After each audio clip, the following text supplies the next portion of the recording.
Bonjour à tous et bienvenue dans cette nouvelle vidéo de l'original.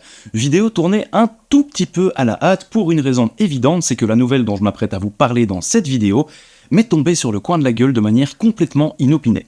La Belgique a en effet décidé de prendre des mesures fortes pour empêcher le blanchiment d'argent, le financement du terroriste, et ces mesures fortes, quoique pas forcément très critiquables, risquent de foutre mon business à terre et risquent en fait de servir les mauvaises personnes. Je vais vous expliquer tout ça.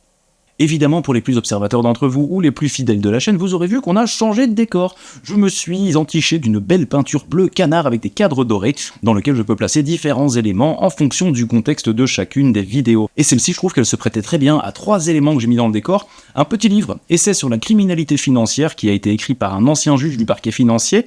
Et apparemment, le monsieur a des choses à dire. Donc je vous le conseille si jamais vous n'avez pas, si jamais vous êtes en rate de lecture un peu sympa. Un petit billet de 50€, parce qu'on va parler du cash, et vous allez voir que ça va avoir toute son importance dans cette vidéo. Et aussi une petite tête de mort pour symboliser la mort de mon business. Je pense que le message est assez subtil.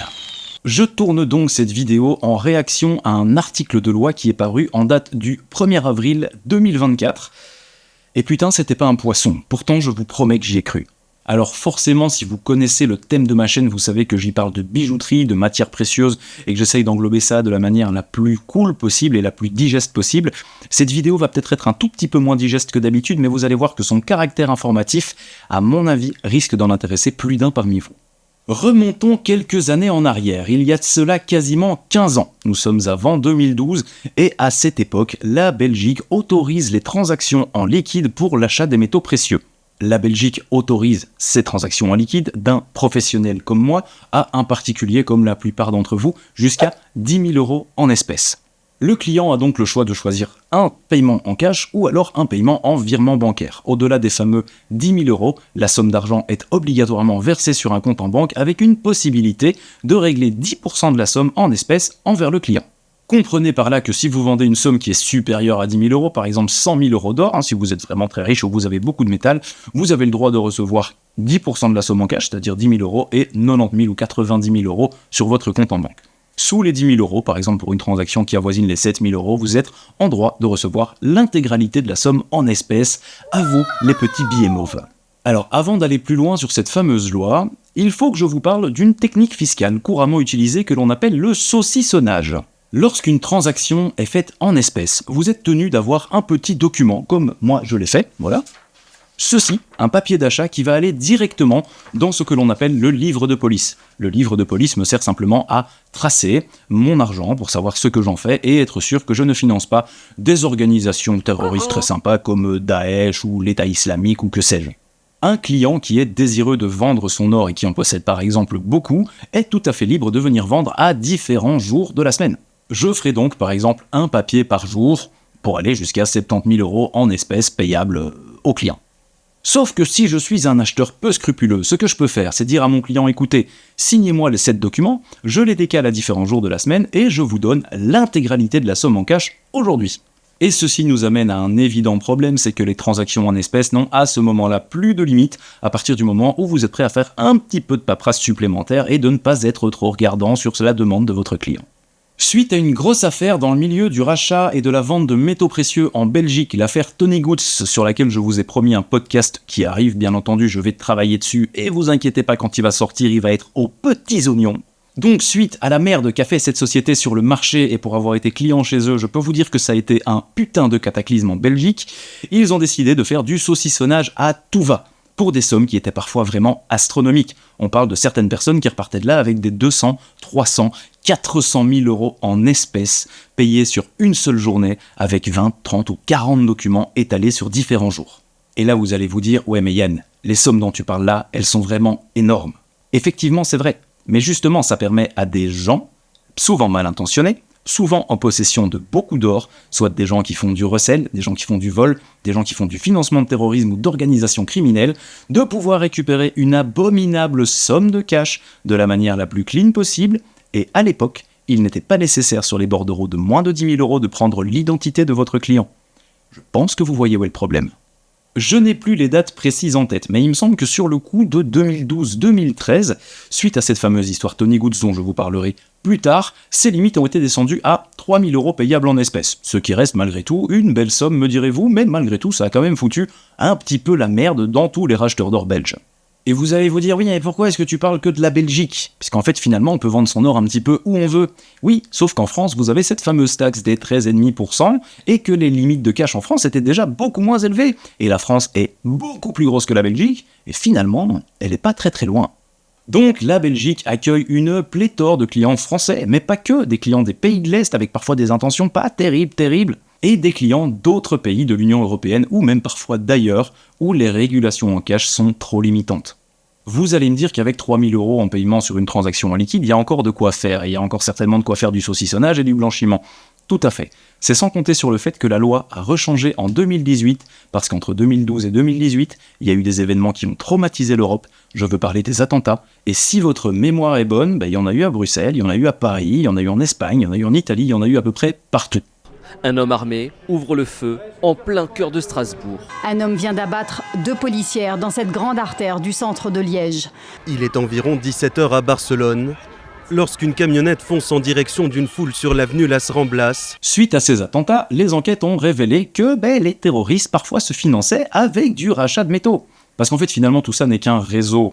Vous avez des petits gars qui bossent à droite à gauche, qui vont arracher la chaîne de mamie dans la rue du centre-ville de Charleroi, qui les vendent, qui rapportent le fric à quelqu'un, qui le rapporte à quelqu'un, qui le rapporte à quelqu'un, et finalement, vous arrivez à financer des projets terroristes sous couvert de certaines organisations qui ne demandent qu'à foutre la merde. Donc la loi, en 2018, a encore changé, et nous sommes passés d'une limite de 3 000 € à une limite maximale de 500 € en cash. Si j'avais tourné cette vidéo avant le 1er avril 2024 et que vous étiez venu me vendre de l'or, si la transaction était inférieure à 500 €, je pouvais vous les payer. Si la transaction était supérieure à 500 €, je vous faisais un virement bancaire et je pouvais vous donner toujours 10% de la somme en espèces. Sauf qu'apparemment, le gouvernement belge a décidé de ne pas s'arrêter là, puisqu'en date du 1er avril 2024, c'est-à-dire quelques jours avant la sortie de cette vidéo, le gouvernement belge a décidé de rechanger cette limite et elle n'est plus de 500 €. Mais maintenant, elle est de, je vous le donne en mille, 0 €. Il est donc interdit pour tout professionnel de payer quoi que ce soit en métal ou en métal précieux à un client particulier en espèces. Alors cette loi, elle est passée dans un package de lois, toutes des petites lois qui concernent l'économie intrinsèque belge. Donc toutes des lois qui ont été votées un petit peu avec le cul, et on imagine qu'elles ont certainement été négociées à 3h du mat dans un parlement à moitié vide avec 3 personnes sur 200 qui ont levé la main en se disant ça impactera personne. Sauf que si, ça impacte des gens. Et ça, il va falloir que je vous en parle. Donc cette loi, cet arrêté royal, en même temps qu'à peu près 200 autres, a émané en date du 1er avril du cabinet du ministre Pierre-Yves Dermagne, ministre socialiste de l'Emploi et de l'Économie. Dit comme ça, le fait de ne pas pouvoir payer en cash quand on est professionnel envers un particulier, vous allez me dire « ouais mais c'est bien parce que du coup, ça nous permet d'avoir une certaine sûreté par rapport à la traçabilité des capitaux, ça nous permet d'éviter d'avoir des mecs avec des kalachnikovs qui courent dans les rues devant Charlie Hebdo et qui butent des gens, et ça nous permet d'avoir des connards qui vont foutre des bombes dans le métro à Bruxelles. » Et de fait, je ne peux pas vous donner tort. Évidemment, moi, en tant que professionnel, ce n'est absolument pas le genre d'organisation que j'ai envie de financer. D'ailleurs, la plupart du temps, je n'ai pas envie de financer quelque organisation que ce soit. J'ai envie d'offrir un service de qualité à des clients qui veulent me vendre. Mais étant donné que vous êtes un habitué de la chaîne, et si ce n'est pas le cas, je vous invite bien sûr à faire un tour dessus pour comprendre un petit peu plus qui je suis et ce que je fais, vous savez que le cœur de mon business réside dans les brocantes. J'ai donc un magasin que j'ouvre tous les dimanches dans une brocante semi-permanente, en l'occurrence à Franlicosli, en Belgique. Et lors de mon ouverture de ce magasin, tous les dimanches, j'ai des gens qui viennent m'apporter des bijoux ou des lots de bijoux pour des expertises. Mais pas que. L'une de mes passions dans la vie, et d'ailleurs si ça vous intéresse, je vous invite à aller jeter un œil sur la notif qui devrait popper dans un coin ou l'autre de l'écran sur Brocante Madness, où je vous emmène avec moi sur une séance de Chine, où je vous montre clairement comment je trouve les objets. L'entièreté de mon business a été fondée sur la Chine. Pas le pays évidemment, sur l'action d'aller chiner en brocante. Comprenez par là que je me lève très tôt le dimanche matin, là où tout le monde dort et se réveille à 9h30 pour aller chercher des petits croissants ou des pains au chocolat. Eh bien votre serviteur est déjà debout depuis 4 ou 5 heures pour aller arpenter les marchés, les brocantes et y trouver des petites pépites, des petits bijoux cachés dans les boîtes que les gens mettent à vendre sur les brocantes. Ces petites pépites qui méritent d'être restaurées par moi et mon équipe et revendues ensuite sur mon site internet que je vous invite à aller voir si vous ne le connaissez pas, bien sûr. Ces bijoux auxquels je redonne vie, je ne les revends pas que sur mon site, je les revends également au cours d'événements comme le salon des antiquaires de Ciney où j'étais la semaine passée, ce qui explique que la vidéo ici a un petit peu de retard parce que ça me prend vraiment beaucoup de temps et d'énergie. Et je revends également ces pièces sur des brocantes à droite à gauche où j'ai des gens qui viennent au magasin pour voir des bijoux ou qui me font des demandes de certaines choses, de toutes ces petits trésors minuscules que j'arrive à trouver avec mes petites mains expertes et mes connaissances de grands professionnels dans les boîtes à trésors de brocante. Nous allons maintenant arriver aux 2 problèmes que soulève cette loi. Le premier, c'est que je suis professionnel, ce qui veut dire qu'à partir du 1er avril, je n'ai plus le droit de payer quoi que ce soit en métal ou en métal précieux en liquide. Donc, à partir de maintenant, si je vais sur une brocante et que je trouve un joli petit bijou à 10, 15, 20, 30 ou 40 euros, eh bien je ne peux plus l'acheter. En fait, si, je pourrais l'acheter, sauf que je dois expliquer au client, écoutez, en fait je suis professionnel, donc j'ai les connaissances qui me permettent de savoir que cette pièce est très bien vendue et que du coup je peux la valoriser un petit peu plus cher, et pour vous la payer, je vais devoir vous faire un virement bancaire. Je vous laisse imaginer la tête de Janine, 85 ans, qui a découvert l'existence d'un compte en banque il y a 10 ans, avec ma gueule en face, je suis pas sûr qu'elle va accepter la transaction. Et donc, je ne peux plus trouver de bijoux, c'est interdit. Car généralement, quand je rentre d'avoir fait une série de brocantes, 3 ou 4 brocantes, eh ben je reprends le même petit papier que je vous ai montré en début de vidéo, et je le remplis. J'ai acheté une broche à 10 euros, j'ai acheté une bague à 5 euros, j'ai acheté un truc en or à 50 euros, et puis ces objets-là, je les encode dans mon inventaire avant de les restaurer, ensuite je les mets en vente sur mon site, et je me sers de cette preuve d'achat pour calculer la marge bénéficiaire que je fais dessus, et payer mes taxes à l'État. Sauf que là, je ne peux plus le faire. Voilà, je ne peux absolument plus acheter de marchandises sur les brocantes, et ça me fout une putain d'épine dans le pied, parce qu'en fait, j'ai une équipe d'une dizaine de personnes avec laquelle je travaille, et ces gens, je dois les payer. Et là, je me demande vraiment comment je vais arriver à le faire. Ça, c'était la petite minute larmoyante de Yann, oh là là, on compatit pour toi et tout, machin, mais en réalité, cette loi, au-delà de m'emmerder royalement, va soulever un autre problème.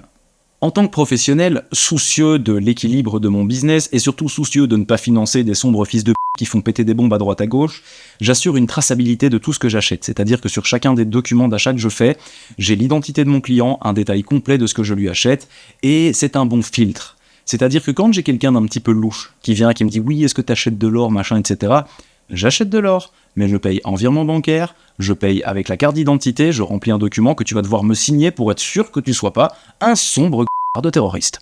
Ce qui veut dire que techniquement, le blocage, il est déjà là pour les gens qui sont peu scrupuleux. Mais si on arrive encore, malgré cela, à financer les organisations terroristes et du blanchiment d'argent et de la fraude à grande échelle, c'est parce qu'en réalité, les gens qui font du black, les gens qui fraudent réellement dans les métaux, eh bien ils sont déjà sous les radars. Ce ne sont pas des gens qui, comme moi, sont entrepreneurs, ce ne sont pas des gens qui, comme moi, ont un numéro d'entreprise, et ce ne sont certainement pas des gens qui, comme moi, cotisent au régime de l'État et qui aident un petit peu la communauté. Ce sont des gens qui ont pour désir de ravager la communauté la plupart du temps, et donc ça les arrange bien de rester en dessous des radars. Ce qui veut dire qu'ils font déjà du black, ils ont déjà des filons pour faire du cash, et de toute façon, ça les empêchera pas d'arrêter leurs activités de merde. Et donc finalement, cette loi va en fait simplement dérouler un boulevard à tous ces gens qui vont pouvoir continuer de faire du black, qui vont pouvoir continuer d'acheter et de financer, et qui vont pouvoir le faire encore plus. Parce que la petite personne, la petite mamie qui va venir vouloir me vendre ses bijoux, ou la personne qui arrondit ses fins de mois en vendant des petits bijoux à 10 ou 20 euros sur ses tables en brocante le dimanche, à partir du moment où je vais lui dire que je dois prendre son identité et que je dois lui faire un virement pour lui acheter des bijoux, ça va lui mettre un doute. Elle va refuser de me vendre. Et si jamais elle veut réellement vendre ses bijoux, ou si jamais les gens veulent réellement vendre leur or en ayant du liquide, ils vont devoir s'orienter vers ces gens qui sont déjà sous les radars. Donc, chers amis du SPF, chers ministres, chers députés, je ne sais pas s'il y en a parmi vous qui regarderont cette vidéo, je pense que non, vous avez certainement autre chose à foutre, mais si jamais c'est le cas, vous venez de faire le plus magistral but contre votre camp, car vous allez continuer de financer les organisations que vous dénoncez et que vous voulez combattre, et en plus de ça, les forces opposables, c'est-à-dire les gens qui sont dans les règles et qui, comme moi, veulent simplement faire leur business, vous leur foutez des bâtons dans les roues, mais c'est plus un putain de bâton, c'est une poutre. Voilà, tout ça pour vous dire que malheureusement on en est là, cette loi a été ratifiée par un arrêté royal, ce qui veut dire que malheureusement on ne pourra plus en changer. Alors j'ai déjà essayé de contacter les différents services, alors ce qui est quand même très très rigolo, parce qu'il faut que je vous raconte 2-3 petites anecdotes par rapport à ça, c'est que les services que j'ai contactés, notamment le service public fédéral spécialisé dans l'économie, c'est-à-dire le service qui me concerne en tant qu'acheteur de métaux précieux, eh ben ils n'étaient pas au courant. Voilà. ils n'étaient pas au courant que cette loi était passée, et ils m'ont dit que finalement, ok d'accord, ils avaient pris connaissance du truc, mais que, voilà, ils n'avaient pas de solution pour moi. Donc j'ai été jusqu'à appeler le cabinet du ministre en me disant « Je vais quand même essayer d'avoir des informations sur cette loi, je vais voir si j'arrive quand même à contester ça. » Parce qu'il faut bien se rendre compte d'un truc, c'est que si je ne peux plus acheter de bijoux en chinant, c'est un pan entier de mon business qui va se casser la gueule. Alors certes, j'aurai toujours des gens qui vont venir me vendre, qui vont accepter le virement, il y a zéro problème avec ça. C'est juste que un des trucs les plus intéressants que je puisse faire, c'est justement ça, c'est aller chercher les objets là où ils sont, pouvoir les acheter et leur donner une deuxième vie. Sauf que là maintenant, je ne peux plus le faire et les gens qui vont le faire à ma place, ce sont des particuliers. Et là, j'en viens à un point très épineux de cette loi. C'est que moi, en tant que professionnel, je ne peux pas payer en liquide. Mais la loi stipule très clairement que si vous êtes un particulier, tant que si vous n'avez pas de numéro d'entreprise, eh bien vous avez le droit d'acheter du métal, jusqu'à 3 000 €. Et ça, j'ai quand même un petit peu du mal à l'avaler. Titre. Au passage, on va quand même mettre un petit peu d'humour dans tout ce bordel parce que voilà, je vais pas m'arrêter, je vais pas chialer non plus. Donc j'ai été jusqu'à appeler le cabinet du ministre à l'origine de cette loi et je suis tombé sur un monsieur très gentil qui m'a dit que j'étais un dommage collatéral de la situation et que si je voulais avoir une possibilité de faire changer les choses, eh bien il fallait que j'aille au Conseil constitutionnel, donc je vais y aller. Enfin, je vais y aller, j'en suis pas encore tout à fait sûr. Le truc, c'est que je cherche un petit peu des solutions, parce que là, finalement, je vous dis, je suis coincé. Sinon, j'en ferai pas une vidéo complète, parce que la vidéo, elle doit faire un truc genre 1 quart d'heure, 18 minutes. J'ai autre chose à foutre que de vous parler de ça. Je préférais vous proposer du contenu cool, je préférais vous expliquer des histoires. D'ailleurs, la prochaine vidéo qui sort après celle-ci, ce sera le dimanche d'après, et elle va être vachement bien. Donc si vous n'êtes pas encore abonné à la chaîne, évidemment, faites-le, parce que la vidéo qui va arriver, les petits amis, je vais vous la soigner aux petits oignons. Je suis donc un dommage collatéral de cette loi, et j'en suis bien triste. Apparemment, on a contacté les services de l'inspection économique qui ont dit que les gens comme moi n'étaient pas la priorité des contrôleurs de l'inspection économique. Alors, c'est très bien, c'est rassurant, merci, ne venez pas me contrôler, c'est bon, j'ai eu ma dose. Je suis à mon 6e contrôle fiscal en 8 ans d'activité. Donc, si vous pouvez un petit peu vous calmer les gars, je vous avoue que ça m'arrange. Mais le fait de m'entendre dire que je ne suis pas la cible prioritaire de l'inspection économique ne solutionne pas le problème, puisque je ne peux de toute façon pas acheter une pièce pour la rentrer en inventaire pour ensuite la vendre, parce que je suis en infraction.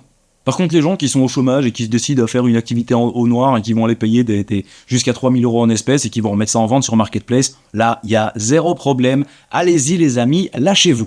Alors quand je vous dis que je vais aller plaider au Conseil constitutionnel, j'en sais encore rien en fait. Le truc c'est que je suis complètement dans le flou, on est occupé de voir avec plusieurs collègues comment est-ce qu'on pourrait réagir par rapport à cette loi, sachant que j'ai appris autre chose en appelant le cabinet du ministre en question, c'est qu'en fait finalement, le gouvernement belge ici va tomber, puisqu'on a les élections je pense au mois de juin si je ne m'abuse.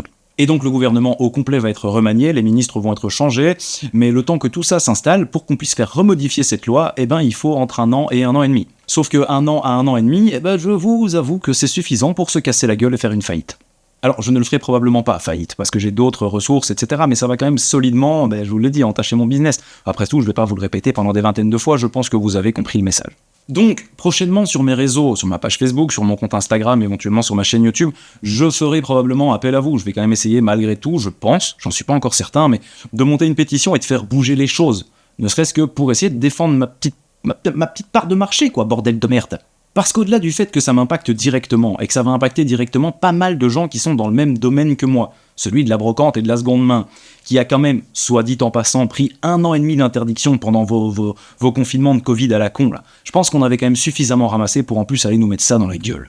Mais donc, au-delà du fait de nous impacter, nous, les professionnels du secteur, je pense qu'on fait aussi une grosse régression par rapport à l'argent liquide. Et l'argent liquide, je suis désolé de le dire, ok, ça peut financer des mauvaises choses, mais c'est aussi une certaine forme de liberté. Je pense qu'on a vu ce que donnait la liberté pendant les années 2021, 2022 et même début 2020. Donc si la cause vous touche, je pense que oui, parce que je pense que personne ne veut vivre comme un prisonnier pendant toute sa vie, je vous invite à vous abonner et à rester attentif à mes réseaux, parce que je vais certainement essayer de faire bouger les choses dans les semaines à venir.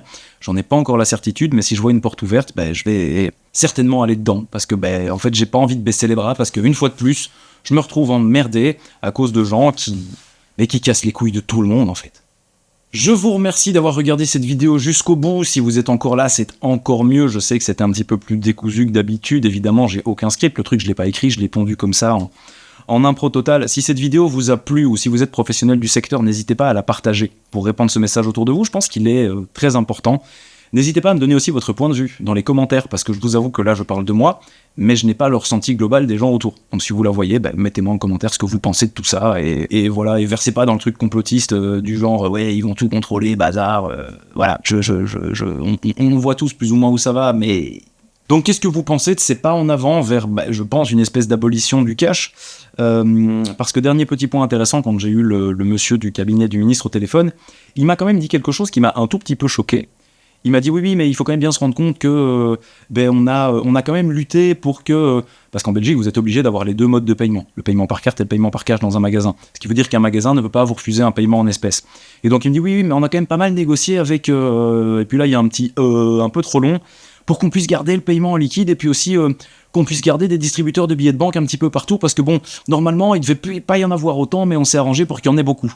Attends, ça veut dire quoi ? Ça veut dire qu'en fait, les gens qui vous donnent les idées de ces lois de merde, ce seraient les banques ? Alors, loin de moi l'idée de verser dans le complotisme, mais là, tu me donnes à peu près toutes les cartes pour que je déduise ça par moi-même. Donc n'hésitez pas à me faire savoir ce que vous pensez de la situation dans les commentaires, n'hésitez pas à mettre un pouce, à vous abonner si ce n'est pas déjà fait, et à aller faire un petit tour sur mon magasin de bijoux, des fois que vous vouliez soutenir les artisans, tant qu'ils peuvent encore être un petit peu soutenus. Enfin voilà, je ne savais pas trop quoi en penser, donc j'ai décidé de vous en parler. J'ai décidé aussi de vous en informer, parce que je pense qu'il y a beaucoup de gens qui ne sont pas encore au courant que c'est passé. D'ailleurs dans mes collègues, il y a plein de gens qui n'étaient pas au courant, et même dans les gens qui font les lois et qui gèrent ça, apparemment ils n'étaient pas au courant non plus. D'ici à la prochaine vidéo, prenez soin de vous. Je vous embrasse, avec un petit peu de stress quand même, mais je vous embrasse. Ciao.